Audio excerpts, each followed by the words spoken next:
सफ़ेद चने खाने से शुगर लेवल में कमी वाक़या होती है। अगर पेट बढ़ रहा हो तो रोज़ाना कच्चा फ़ालसा खा लेने से पेट कम होने लगता है। क्या आप जानते हैं कि सफ़र करने से इंसान का डिप्रेशन कंट्रोल रहता है। जब प्यास ना भी हो तो पानी पी लेने से गुर्दे ठीक रहते हैं। भूख लगवा कर खाना खाओगे तो जिस्म को ना सिर्फ बेपनाह ताकत मिलेगी बल्कि आपका दिमाग भी तेज़ रहेगा। अगर खाना खाने के बाद पानी पीने की आदत पड़ जाए तो रंग सांवला हो जाता है। चेहरे पर दाने निकलते हों तो चेहरे को गीला करके फटकड़ी को हल्के हाथों से पूरे चेहरे पर 10 मिनट तक रगड़ें। दाने बहुत जल्द ख़त्म हो जाएंगे।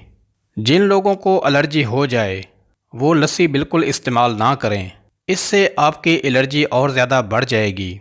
ज़्यादा नहाने वाला बंदा कम बीमार होता है। जो कम बोलते हैं उनका दिमाग बहुत ज़्यादा तेज़ होता है। गर्मियों के मौसम में कच्ची लस्सी का इस्तेमाल इंसान के मैदे को तंदुरुस्त रखता है। जिन लोगों को कब्ज़ का मसला हो वो सूखी रोटी खाने से परहेज़ करें और ज़्यादा से ज़्यादा दाल खाएं। निहार मुंह रोज़ाना नीम गर्म पानी पी लो तो आपका मैदा हमेशा साफ़ रहेगा। अगर हमेशा के लिए शुगर से बचना चाहते हो तो कोल्ड ड्रिंक का इस्तेमाल ख़त्म कर दो। मैदे की तेज़ाबियत का मसला हो तो दही का इस्तेमाल चीनी के बगैर रोज़ाना करें।